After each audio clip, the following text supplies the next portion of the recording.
define success as power and money. Like those are like, you look how successful they are. Yeah. Power and money, but a complete absence of love and trust and respect and it's basic human dignity. Well, it's also not really how people operate. So there's an anthropological literature on the formation of elders in say, traditional societies, because you might ask yourself, who becomes an elder? And if you were a Marxist cynic, you'd say, well, those who used exploitation to dominate, like the priestly class or something like that. And that goes along with the supposition that, religion is the opiate of the masses. And some of that's obviously true, but a lot of it isn't. The elders aren't that at all. They're the people who others go to spontaneously to ask for counsel. Yeah. And then you ask, well, who do people naturally gravitate towards for counsel? And the answer is, well, productive, generous people who've managed their interpersonal relationships well.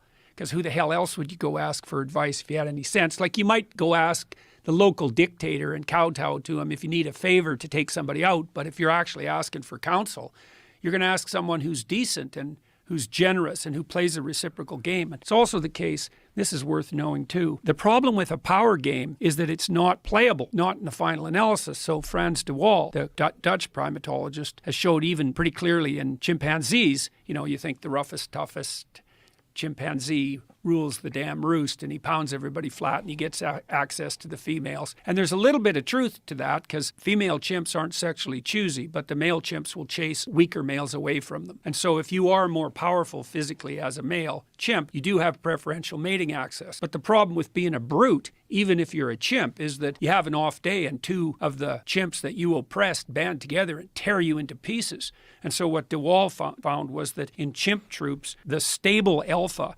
can sometimes even be the smallest male of the troop. He'll ally himself with some of the dominant females and makes networks that are essentially friendships, reciprocal friendships.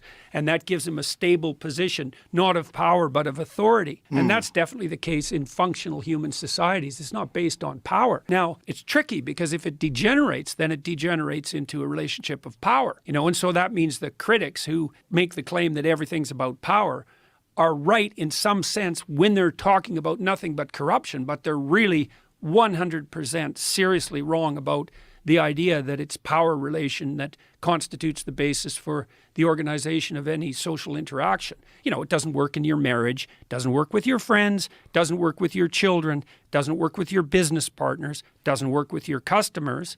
It doesn't work with politicians, although here's another twist that's complicated. So imagine you have a population of people who basically cooperate reciprocally. So, I do you a favor, you do me one, and maybe we figure out how to advance each other across time. That's a good game, right? Fair trade plus advancement. That's a good definition for a good marriage. Okay, but now you have a community of people like that together. Okay, now it opens up an ecological niche, and the niche is psychopathy. And the psychopath comes in and pretends that he's a productive, generous reciprocator, but he's not. He's just an instrumental manipulator. But he can get away with it because there's enough wealth generated by the cooperators, the honest cooperators, so that there's a space for someone to exploit the system. And that stabilizes at 4% of the population. So, across the world, 4% of people are close enough to clinically diagnosable psychopaths.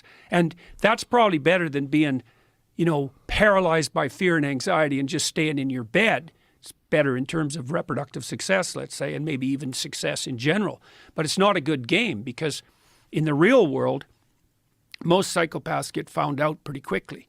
So, you can screw somebody once and maybe twice, but then they figure it out and then word gets around. And so in the real world, two things happen. Psychopaths have to be itinerant so they can find new people to exploit. And the other thing that happens is generally non-psychopathic males who are fairly aggressive keep the psychopaths under control. And so part of the reason that women like men who have some capacity for aggression, but who are still productive and reciprocal, is that men who are productive and reciprocal, who have some capacity for aggression, can keep the real monsters at bay. So it's hard on women, because they have to navigate that really thin line between productive generosity and the capacity for aggression. That's a really tough thing to navigate. That's basically the story of Beauty and the Beast, the Disney movie, right? Because Gaston is a narcissistic psychopath. And the Beast is someone capable of aggression, but he's not tamed into a reciprocal relationship. It's also the basis of the most fundamental female pornographic fantasy. And the Google guys figured that out, 15 years ago when they analyzed billions of sex fantasy searches by men and women. Men go for visual imagery, but women go for story. And the story is the same. It's, innocent young woman with a lot to offer, but kind of hidden, finds some male, 5 categories of men: vampire, werewolf, pirate, surgeon, billionaire. And he's, kind of an aggressive guy, but he's capable of being tamed into an intimate relationship. That's the standard female pornographic fantasy. And it's pretty much the standard fantasy of romance.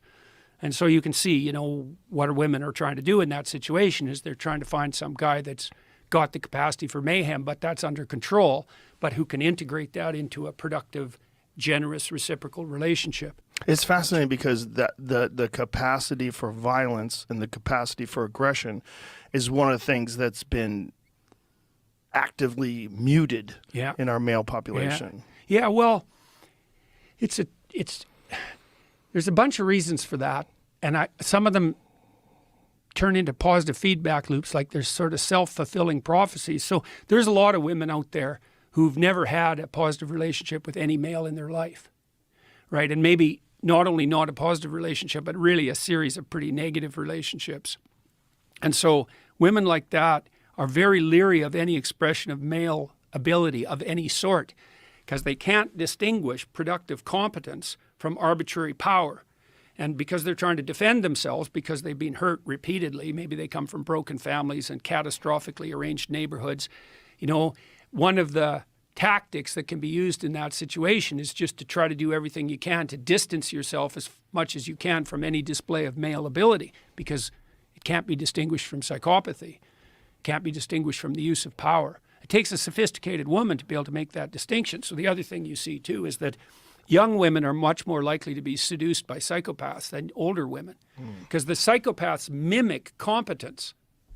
That's what a narcissist does too. They're confident, and women read confidence as a marker of competence, and that's reasonable, but that opens up it opens up a space for exploitation because if you can mimic confidence, that's false confidence, narcissistic false confidence, then you look competent